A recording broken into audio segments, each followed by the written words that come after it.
బాబాయ్ ఏంది బాబాయ్ ఇది గెటప్ ఏంది? ఇది ఎవరి కోసం సపోర్టింగ్? ఎవరైనా డబ్బులు ఇచ్చారా? నాకు డబ్బులు ఎవరు ఇయ్యరు బాబాయ్. నేను 2016 నుంచి తిరుగుతున్నా. కేసీఆర్ సార్ అంటే అభిమానం, బీఆర్ఎస్ పార్టీ అంటే అభిమానం. ఇంకోటి ఎందుకంటే ఇప్పుడు బాబాయ్ మన తెలంగాణ మనము మనకెందుకు అనుకుంటే అంబేద్కర్ రాజ్యాంగం రాసేవాడు కాదు, సాకాల ఐలమ్మ ఉద్యమాలు చేసేది కాదు, గాంధీ తాత చేసేది కాదు. నాకెందుకంటే మనము కింద అయిపోతాం, పై దేశాలలో మీద అయిపోతాయి. ఈయనేమో హనుమంతుడు హరీష్ రావు, ఇగో ఈయన కేటీఆర్ రాముడు, ఇగో కేసీఆర్ ఏమో సూర్య భగవాన్. అది నా అభిమానం. దేవుడు మనిషి రూపంలో వస్తాడు. దేవుడు ఎన్నడూ రాడు, ఎన్నడూ ఏ పని చేయడు, ఏదో రూపంలో వచ్చి సాయం చేస్తాడు. కేసీఆర్ రూపంలో వచ్చి 69 నుంచి కొట్లాడీళ్ళు ఎవరు తెలంగాణ తేలే. అసలు కేసీఆర్ సార్ తెచ్చిండు అంటే మనం కూడా కేసీఆర్ సార్కు సహకరించినాం. ఫస్ట్ ఉద్యమాలు చేపింది వాళ్ళు కేసీఆర్ సార్. మరి ఎంతో నాయకులు కొట్టాడు 69 నుంచి తేలే. కేసీఆర్ సార్ 2014 తెచ్చిండు. జూబ్లీస్ మన సునీతమ్మనే గెలుస్తుంది. ఇది గోపీనాథ్ సార్ అడ్డా 13 సార్లు గెలిచిండు. మన బీఆర్ఎస్ గడ్డ. అందు గురించి ఇప్పుడు గోపీనాథ్ సార్ ఓడిపోకపోతే చనిపోకపోతే ఎవరుండేది? గోపీనాథ్. మన గోపీనాథ్ సార్ ఆ స్థానంలో ఇప్పుడు సునీతమ్మ.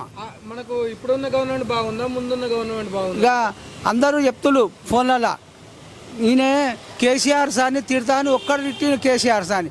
కానీ రేవంత్ రెడ్డి సార్ను చిన్న పిల్లగాడి నుంచి పెద్ద దాకా ముసలి దాకా తిడుతులు, అందరు తిట్టేటోళ్ళే.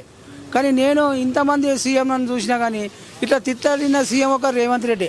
ఎందుకంటే వైఎస్ రాజశేఖర రెడ్డిని చూసినా తిట్టు తినలే, నేను తిట్టలే. ఎన్టీ రామారావు సార్ని చూసినా ఎవరు తిట్టలే, సోనియా గాంధీని చూసినా ఎవరు తిట్టలే. నాకు ఎవరు చెప్పారు బాబాయ్, ఎవరు పైసలు ఇయ్యరు, ఎవరు చెప్పారు. నా సొంతంగా తిరుగుతా, నా సొంతంగానే నేను తిరుగుతా, నా సొంతంగానే ప్రచారం చేస్తా. సునీతమ్మ గెలవాలని. అంటే ఈ ఆలోచన మనకు ఎందుకు వస్తుందంటే బాబాయ్, ఆ దేవుడు మనకు సృష్టిస్తాడు, ఈ పని చేయి, ఈ పని చేయి. కొందరికి అయ్యప్ప మాల ఇస్తారు, కొందరు ఆంజనేయ స్వామి మాల ఇస్తారు. సరే ఇప్పుడు మొత్తం కదా ఇక్కడ ఎవరు గెలుస్తారు? మన సునీతమ్మనే గెలుస్తుంది. ఇగో 1,05,000 మెజార్టీతోటి సునీతమ్మ గెలవాలని నా కోరిక. 33 కోట్ల దేవతలకు కూడా అదే మొక్కుతున్నా. అందుగురించి దేవుళ్ళను మొక్కిన. ఇగో సునీతమ్మ, ఇగో సునీతమ్మ అమ్మవారిని కూడా పట్టుకొని ఏడ్చేది కూడా పెట్టినా. ఆమె ఏడ్చింది ఏదైనా చేసిండు. కానీ భర్త చనిపోతే ఏడవని వాళ్ళు ఎవరున్నారు? కింద దెబ్బ తగిలినా ఏడుస్తుంది ఆడపడుచు. అసలు ఆడపడుచును ఇన్సల్ట్ చేసుడు తప్పు. అందుగురించి ఆ ఇన్సల్ట్ చేసింది కాబట్టి ప్రతి ఒక్క జూబ్లీహిల్స్ ప్రజలు అందరూ మన ఇప్పుడు కేసీఆర్ సారు 4 కోట్ల ప్రజల్ని కాపాడిండు. ఒక్కరిని చంపితే 100 మందిని చంపితే ఈరుడు అంటాడు, ఒక్కరిని కాపాడితే దేవుడు అంటాడు. అసలు కేసీఆర్ సార్ 4 కోట్ల ప్రజల్ని కాపాడిండు.